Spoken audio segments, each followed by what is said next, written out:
Tonight, landmark development. It's not just live, it's work, live and play in this area. Groundbreaking at London's residential mega project transforming the East End. Plus, early morning emergency. As soon as I opened the door, there's just smoke everywhere, and I didn't know what was going on. The house fire in Sarnia potentially sparked by an explosion. And assessing potential. Anything that we do with it, be it sale, development, whatever happens, will be to the benefit of the whole diocese. Demolition underway, a clean slate for a valuable downtown property.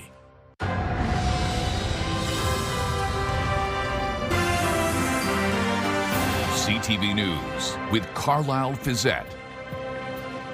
Good evening. Thanks for joining us. We begin tonight with a groundbreaking ceremony on what local officials are calling the largest residential development in London's history. It's called Legacy Village, touted as a city within the city on the former psychiatric hospital grounds.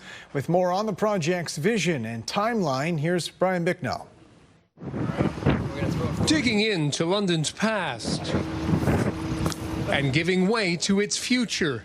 Civic leaders and representatives from Old Oak Properties broke ground on the largest residential development in London's history. This is really a transformation of the East End in a way that I don't think we've seen in generations. Located near the southwest corner of Highbury and Oxford, Legacy Village will consist of roughly 8,000 residential units with the potential for 15,000 residents. We've got 47,000 units we've committed to at the provincial level. If we're going to be part of the solution provincially and federally, projects like this are going to get us there. Once home to the London Psychiatric Hospital, developer Old Oak purchased the 57-hectare property in 2019. It will be built out in phases over the next several decades. It was a underutilized land that was owned by the province. We saw it as this amazing opportunity to do something impactful in London. And create really a city within a city. The property borders 3 city wards and is situated along the rapid transit East London link. The development will include 10 towers and mixed-use commercial space. Blocks are set aside for new elementary school. Parkland blocks are set aside. Community blocks, including integrating some of the heritage buildings into new commercial and community use spaces. That's here. So we're thinking ahead in terms of making sure that the services people need, the ability to go to school, the ability to play. It's not just live, it's work, live and play in this area. Now, given the sheer size and scope of this community within the city, it will be some time before we actually see anyone living here in Legacy Village. The first project is a 32-story high-rise with 400 units, expected to be complete in about 4 years. Brian Bicknell, CTV News. Demolition is underway on a Richmond Row building dating back more than 7 decades. Jerry Dewan has more on that property and its potential future. It's a process that's expected to take between 4 and 6 weeks. Built in 1959, the former St. Peter's Elementary School is now being demolished. The Catholic Diocese of London acquired the building in 2000. It has most recently been used as offices for members of the St. Peter's Basilica Parish and some nonprofit organizations. But 3 years ago, the diocese made the decision to tear it down. We recognize it's an expensive facility to maintain. There were some significant repairs that were going to come up on the building. That included work on the roof, which would push into the hundreds of thousands of dollars. But the decision to demolish also came with complications. While the building didn't have a heritage designation, it sits within the West Woodfield Heritage Conservation District. We worked closely with the staff at the Heritage Department in the city. We worked closely with the building permit department and with our city councillor. We had great support. The diocese knows that this property that sits right along Richmond Row has value. The question now is what to do with the property. It's a growing parish community. It's a very busy parish, St. Peter's Cathedral. It also happens to be, our bishop's home parish as well. So it's an important parish within the diocese. So that's a major consideration for us, is whatever happens on that site, we want to make sure that it supports the growth of the parish. Jardine says a sale of the property could benefit the entire diocese. It's certainly a valuable piece of property. We recognize that. So anything that we do with it, be it sale, development, whatever happens, will be to the benefit of the whole diocese as well. We're a large diocese. In the meantime, the property will be fenced off until a decision is made. Jerry DeWan, CTV News. We're live inside Arcade on Dundas Street here in London tonight. I'm joined by Executive Director Sarah Campbell. Thank you for having us, Sarah. Thanks for being here. You are launching a big campaign. Literally, it's called the Holiday Big Give. Tell us a little bit about that campaign. Well, Londoners know that Arcade every winter gets very involved in supporting the homeless and people who are on the streets of London. And so this year's campaign runs from November 1st to December 15th. We're looking to raise $500,000 to provide indoor warm spaces for people this winter. Yeah, it's much needed. I walked through the dining room to get in here, and you mentioned it's your third seating of the night. You've already fed over 300 unhoused Londoners. The need is certainly there. Talk to us a little bit about some of the other services. Well, against a backdrop of 2,000 known people who are living unsheltered, unhoused in our city, our organization is serving up 1,000 meals between our outreach services, our shelter, and here at 696 Dundas. We provide 24-hour day care for people. We have a transitional shelter where we've seen almost 200 people housed in the last couple years, and we know that the need is great. And so every winter we step up, we add more beds, we bring on more staff, and this year more than ever we're going to need that. There's no large-scale plan, and so every dollar that comes in will help us to shelter people this winter. Absolutely. How can we help raise those funds if folks want to get involved? Well, the Holiday Big Give is all about raising $50 a night. So for $50, it's one person, one night, one bed, one warm meal. And so, we're looking to do that 10,000 times to offer 10,000 nights of rest for those 2,000 people who are outdoors right now. You can also get involved with volunteering and check us out on our website at holidaybiggive.ca. All right. Thank you so much, Sarah. Really appreciate your time. It is certainly getting cold out there, folks. Our temperatures are dropping tonight. We are going to need you to get involved. Right now, we're sitting at 7 degrees. This day has been overcast, rainy, and although mild earlier today, as the system disappears tonight, we are expecting our winds to subside. We've had a special weather statement in place because those winds have been gusting out of the west-northwest about 20 to 40 kilometers per hour now, but earlier up to about 80 kilometers. We have rainfall sweeping through Grey and Bruce County, lighter here in London. There's that low pressure system on its way out. The air in behind it noticeably cooler. We are going to have a bit of a break from the rainfall for tomorrow afternoon, but it returns with a vengeance on Friday. Widespread rainfall, and then there's actually snow in this extended forecast as well. I'll break down the details in the full forecast coming up a little later in the show. Carlyle? Thanks very much, Rita. Residents in Sarnia say they heard something that sounded like an explosion early this morning before a house fire broke out. With more on the ensuing emergency response, here's Sean Irvin. A firefighter douses a two-story home on Brock Street, just a short walk from Sarnia's downtown core. Crews responded here around 2:30 Wednesday. Some neighbors, including this man, reported hearing some sort of blast just prior to their arrival. I thought maybe the house next door exploded.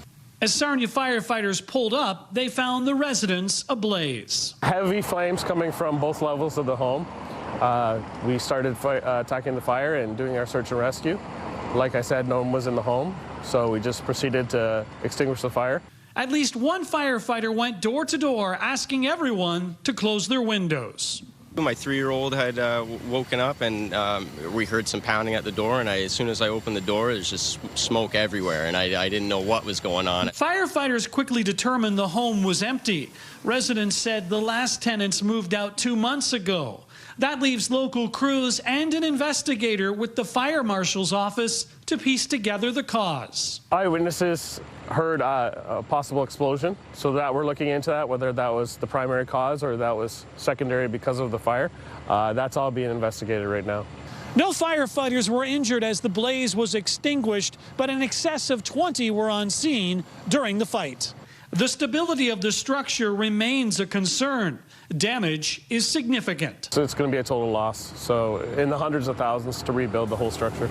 In Sarnia, Sean Irvin, CTV News. Here on OPP say they're looking for a man accused of sexual assault. According to police, the assault happened Sunday in Goderich. They've released these photos of a suspect vehicle, an older black GMC 1500 truck. Police say the suspect is a man in his 60s, about 5'4", clean shaven with a medium build, wearing a jean jacket, jeans and a hat. The man behind Creeper Hunter TV remains in custody after a brief court appearance this morning.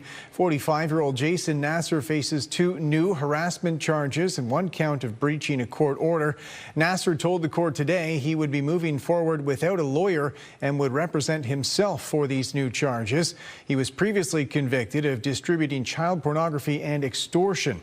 London police laid the latest charges, accusing Nasser of attending a screening of a documentary about himself last week, which was also attended by his victims' families. Toronto police are asking for public help identifying someone who was found dead earlier this spring who may have had ties to London.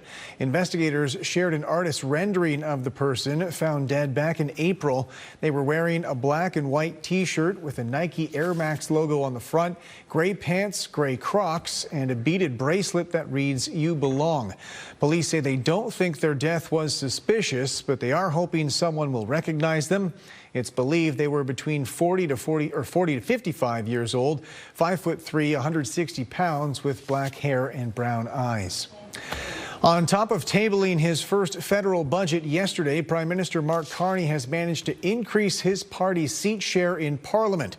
A former Conservative MP has crossed the floor, joining the Liberals, bringing them a little bit closer to a majority government. With more on the defection, here's Mike Lecouture. A clearly content Chris d'Entremont welcomed by a lively Liberal caucus. The Nova Scotia MP says his decision to cross over came down to serving his constituents and issues with Pierre Poilievre. Over the last number of months, I wasn't feeling that I was aligned with the ideals of what the Leader of the Opposition had been talking about. I'm honored.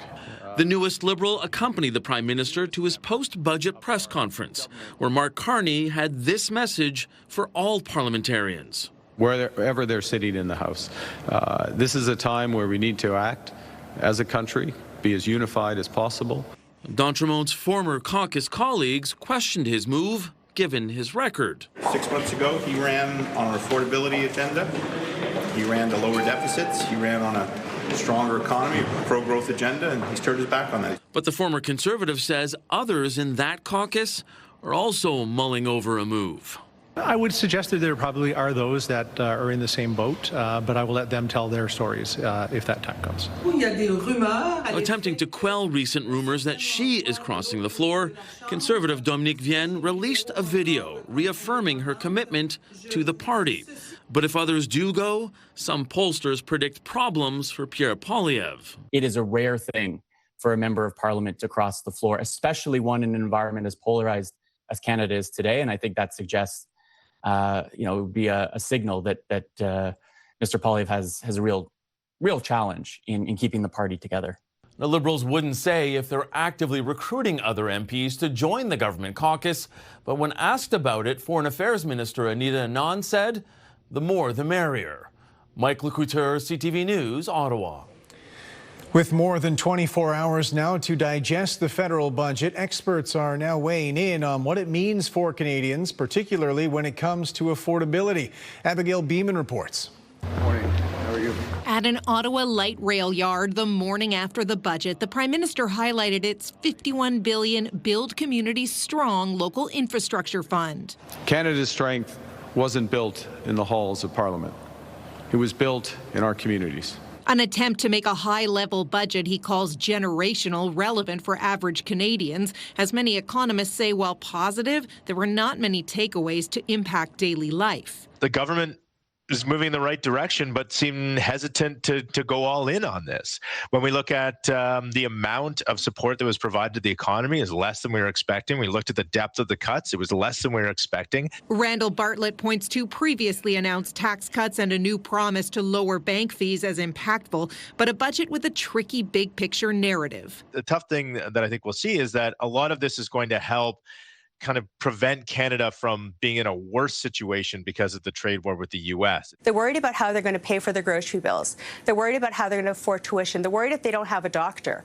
And this budget doesn't do anything for them. The big bet that Mark Carney's making in this budget is on the patience of Canadians. Scott Reid calls it a 30,000-foot budget, with reorienting our economy and restructuring business investment taking as long as a decade to have tangible impacts. They may be absolutely necessary, but they are not urgent. And Canadians tend to think, worry, and vote on the basis of urgency.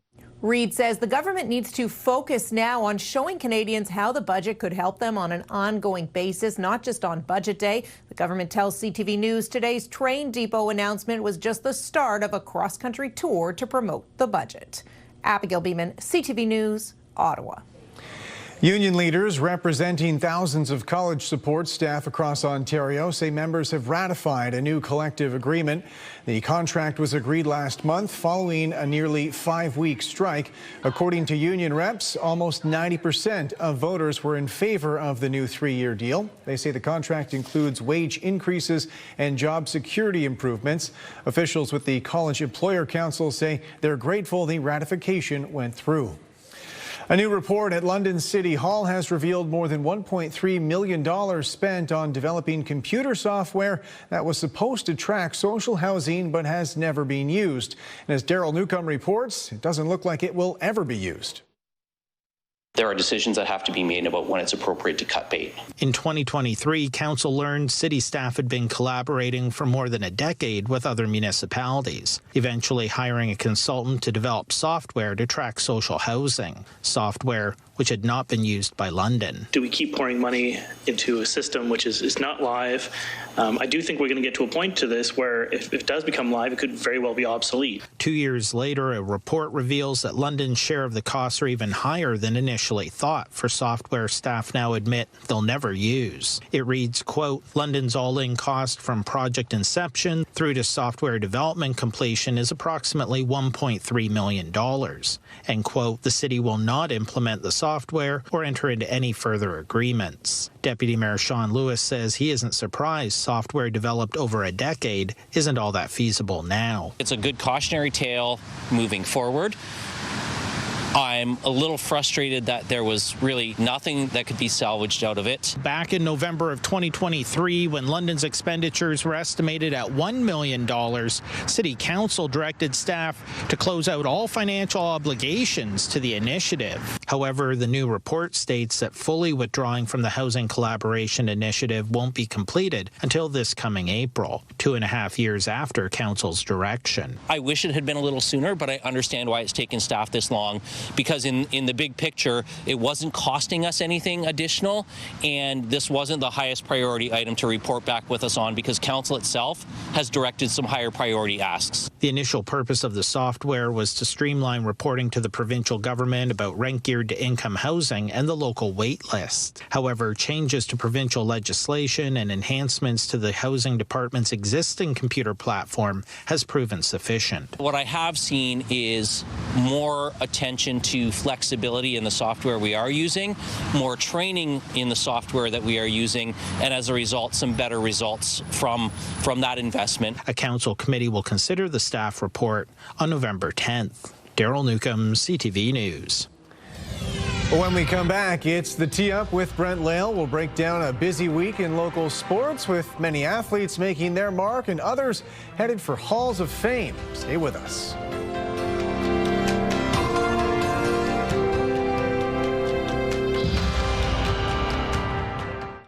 Download the CTV News app and stay on top of local stories as they unfold. We begin tonight with Ontario's latest. Customize your feed and watch live wherever you are. ctvlondon.ca, your home for news.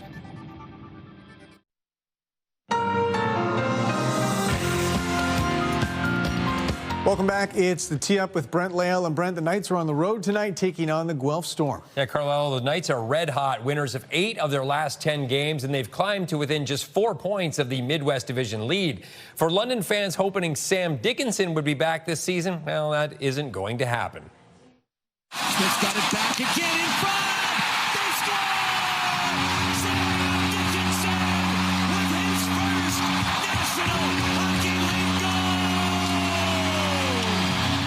After dressing in his 10th game, he got the best reward any NHL rookie could hope for. He found the back of the net late in the third period to score his first goal of his NHL career. And Brandon, he wasn't the only ex-Knight who made history this week. There's Tavares, swinging across. Cowan scores! There it is! His first NHL goal! After showing promise in his first 8 games, Easton Cowan was rewarded with his first during Saturday's game against the Flyers. Of course, the only downfall with that is that it came during Game 7 of the World Series, so if you're a Leaf fan, you might have been forgiven for missing out on seeing that one live. That was a special week for a hockey star from St. Thomas, Joe Thornton. He's about to be inducted into the Hockey Hall of Fame. Yeah, Jumbo Joe will be back in St. Thomas this weekend to drop the puck at the St. Thomas Stars Junior B game Saturday night. There's a chance to get tickets one more time to this tribute game, and that's Thursday night between 4:30 and 6 at the box office. And how about this? More than 500 curlers at Highland are enjoying the ice these days after this state-of-the-art, energy-efficient ice plant was installed at the club. A 3-year fundraising effort, along with $200,000 from the Ontario Trillium Foundation, helped replace the outdated equipment. In our equipment room, we have really old equipment, so we were having, breakage of equipment or leaks or that sort of thing, which was really affecting our ability to curl sometimes. London is hosting the OFSA Field Hockey Championships this week. Yeah, the Medway Cowgirls are welcoming the best teams in Ontario. That includes WASA champion Godrich Collegiate. Action begins tomorrow.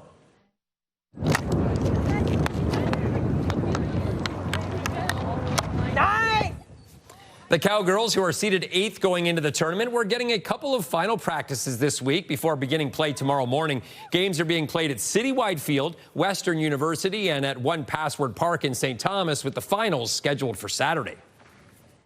Honestly, just being at home and our whole family is going to be there to support us and the community around us. It's not very often that a London team will host field hockey because it's not very common here. So I think it's just a good opportunity to get to show them that we can play just as much as the Toronto team. I think we're just cleaning up our passes, just a little bit more scoring, and we're just really getting our little things down pat. I think our coaches put in a lot of dedicated time and effort, and we are just so grateful to have them and to be hosting this event.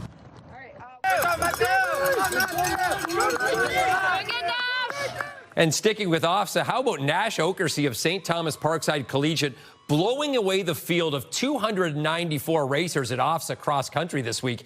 In the novice boys 4K race, the grade 9 student completed the race in 13 minutes 41 seconds, beating his next closest competitor by 12 seconds. He went a perfect 7-0 this year in his first ever year running cross country.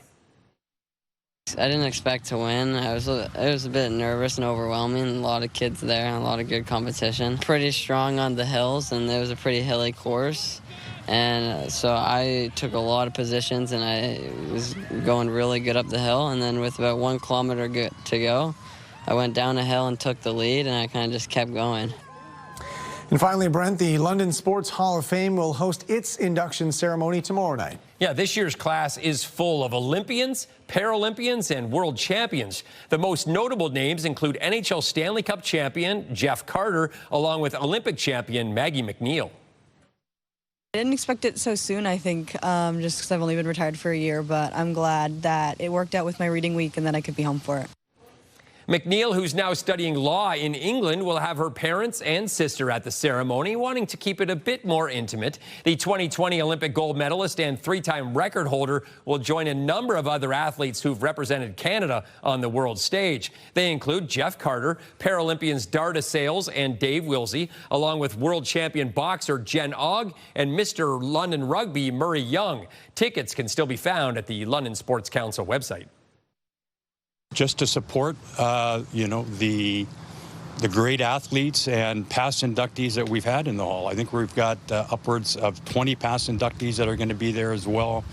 And it's just a nice way to support all of our London-born and bred athletes. And it should be an awesome night, Carlyle, with plenty of star power. All right, Brent Leo with the tee-up. Thanks very much.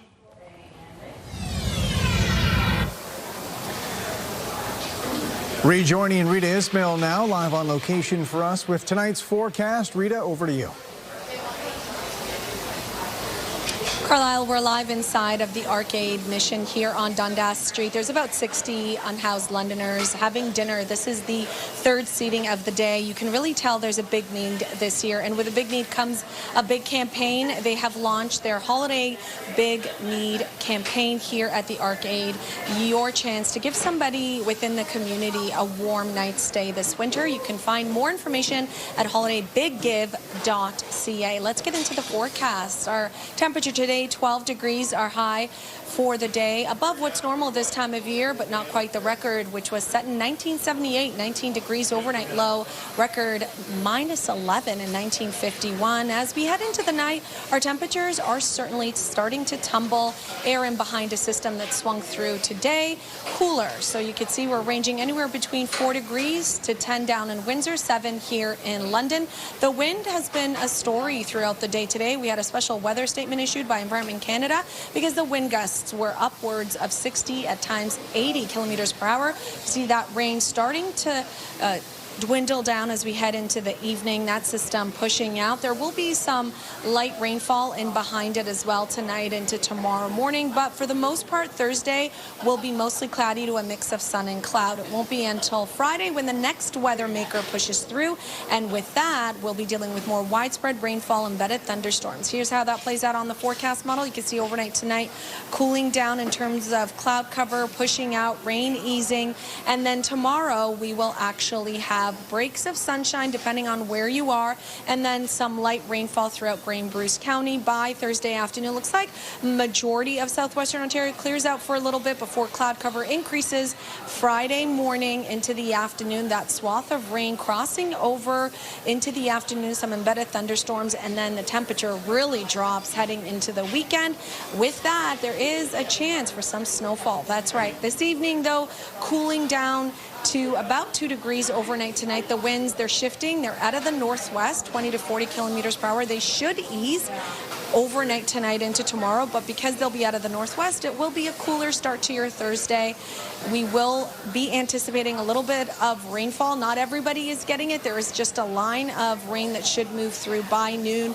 Chance of showers is still there, but the probability decreases into the evening. Your 7-day forecast brought to you by Metal Roof Outlet. So tomorrow our high at 8 degrees, mostly cloudy, chance of rain early in the morning. Friday, rain day for us, mild out of the next 7, the warmest, and then dropping down to 4 on Saturday. We'll struggle in terms of our temperatures Saturday, but really that cold air moves in Sunday, and as it hovers around the freezing mark, our temperatures, we could see a little bit of mixed precipitation Sunday into Monday, and then the chance of snowfall is certainly there when we drop to that -3 early Monday morning with that system pushing through. The chance for rain is there for Remembrance Day on Tuesday as well, and Wednesday. So definitely a wet 7-day outlook for London, and the snow chance is higher for Midwestern Ontario as it is this time of year and throughout the fall and winter season. So Friday for you could see flurries. Will hover at the freezing mark early Friday morning, and then it'll transition to rainfall by the afternoon as we climb to 11. The problem with that is the timing of that system is during your morning and afternoon commute, so do give yourself extra time. Saturday, 6 degrees, dropping to overnight low of 1, and we'll be under that freezing mark Monday through to Wednesday. Snowfall 1 to 3 centimeters, so measurable amount on Sunday, although the ground, it isn't cold, so this should all melt, but it will create that messy driving situation for the most of us, because of course I don't have my winter tires on just yet. I don't know about you, Carlyle, but hopefully we are getting prepared. And again, we are live inside Arcade Mission here. The need is greater than ever as these temperatures drop. As we forecast for snowfall, give the gift of warm this season. You can do so by visiting holidaybiggive.ca. Carlyle? All right, Rita, thanks very much. Coming up, Air Canada charting a new course. The airline announces new routes outside the U.S., recovering from a costly summer strike. Okay, it might be a little unorthodox, but if you're looking for a new job, TJ, I've got an idea to pitch to you. Yeah, updating your resume? Yeah. Details tomorrow morning at 8:15.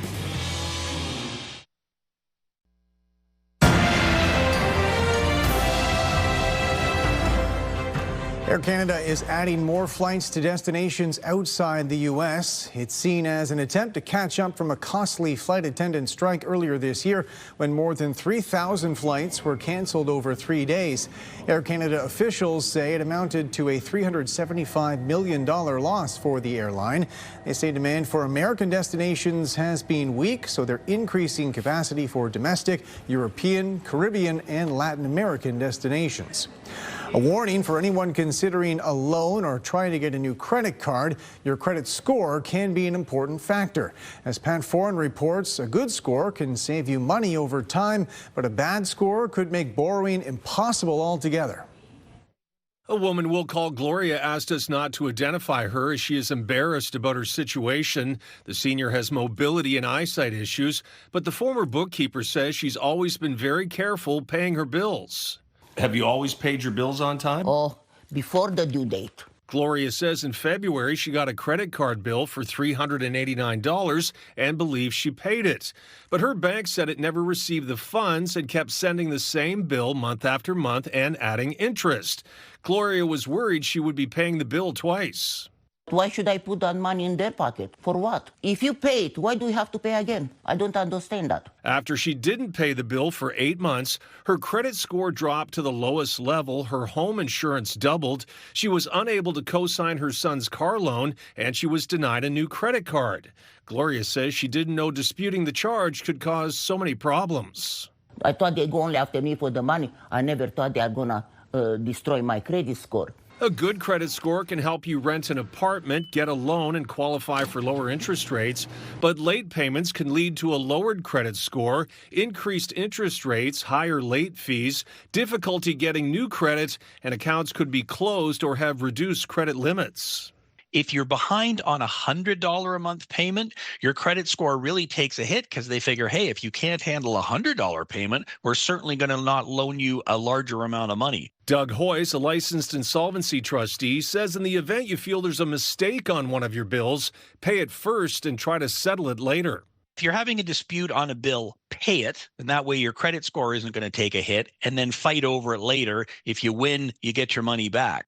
After CTV News contacted her bank, they determined Gloria had not paid the bill. Now she has, but it could take as long as 6 years before the unpaid bill doesn't show up on her credit score. Pat Foran, CTV News. Canada's main stock index was boosted by strength in the basic materials sector. The TSX gained 326 points. In New York, the Dow added 226. The Nasdaq up 151. The Canadian dollar lost 0.15 of a cent today. On commodity markets, gold gained more than $32 an ounce. Oil lost 96 cents a barrel. Later on CTV News, a rough reception for Donald Trump's tariffs, the latest from the Supreme Court hearings determining their legality. Brad Paisley is bringing the Truck Still Works Tour to Canada Life Place on December 11th. And Pure Country 93 and CTV London have your chance to win. Enter online at ctvlondon.ca for your chance to score a pair of tickets.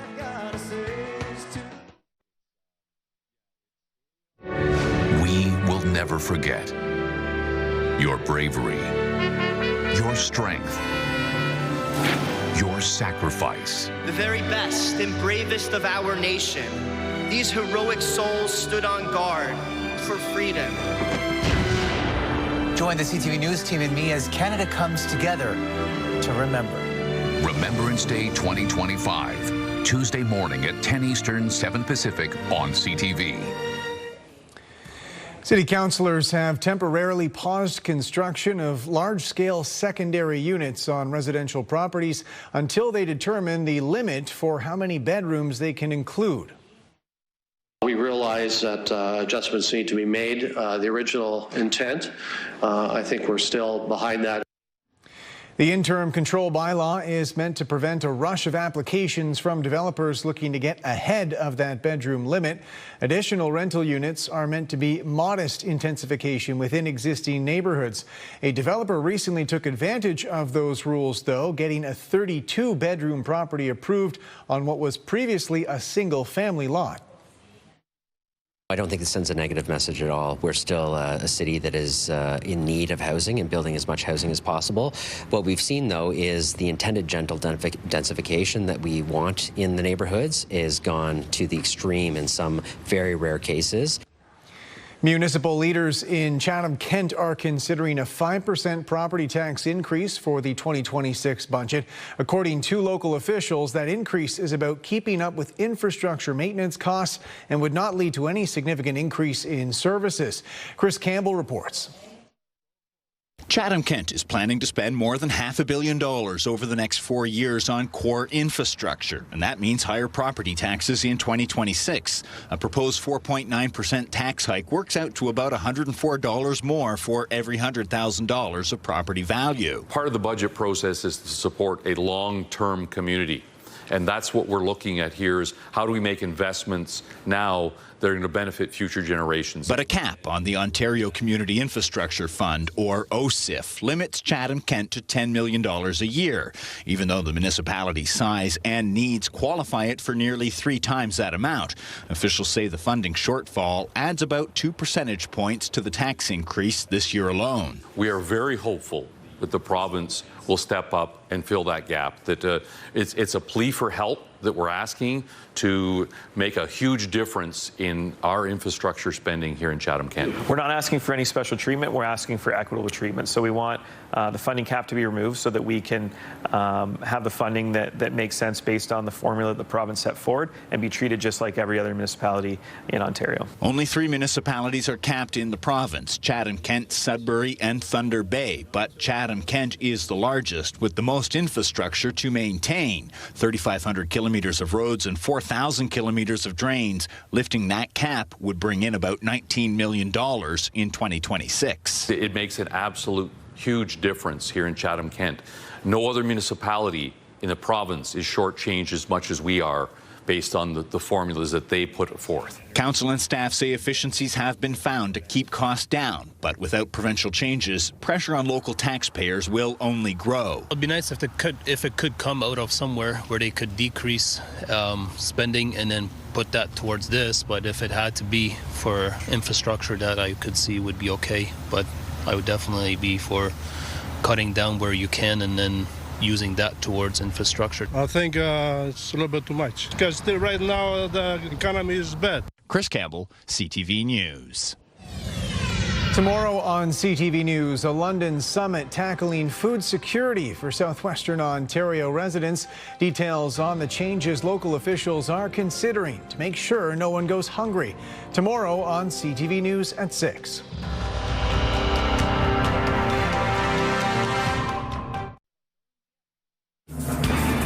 Tonight's weather snapshot sent in from our viewer Lorraine. What a great photo. The moon just in the right spot, framed by this beautiful old church.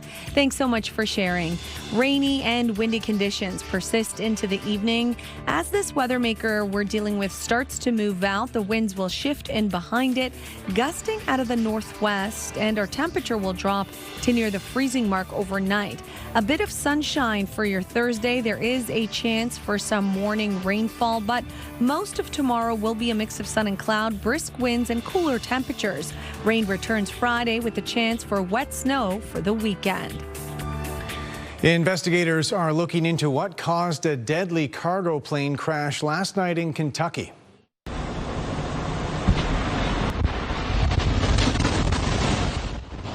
Officials say the plane's wing caught fire and its engine fell off. The pilots were attempting to take off from an airport in Louisville. The aircraft ends up bursting into a massive fireball streaking across the runway. According to the state's governor, at least 9 people were killed, 3 of whom were crew members on board. The U.S. Supreme Court began hearing arguments today against President Donald Trump's emergency use of tariffs and whether he had the legal authority to impose them in the first place. Joy Malbin has more on what a decision for or against the president could mean for Canada. The Handmaid's Tale protesters are back, demonstrating against Donald Trump's tariffs and use of presidential power. The president has slapped tariffs on more than 90 nations, including Canada, by declaring a national economic emergency. The justices heard arguments whether Trump's use of the 1977 law without congressional approval is even legal. My fellow Americans, this is Liberation Day. It's the president's signature tool to strike new trade deals, claiming it addresses trade deficits and protects manufacturing. President Trump has negotiated agreements worth trillions of dollars with major trading partners. Unwinding those agreements, he warns, would expose us to ruthless trade retaliation. It's a congressional power, not a presidential power to tax. And you want to say tariffs are not taxes, but that's exactly what they are. Even some conservative justices seemed skeptical. My question is, has there ever been another instance in which a statute has used that language to confer the power? Only President Trump has. Several states and small businesses challenged his tariffs, and lower courts agreed he's overstepped his authority. They're gloating all over all the billions of dollars that they're collecting.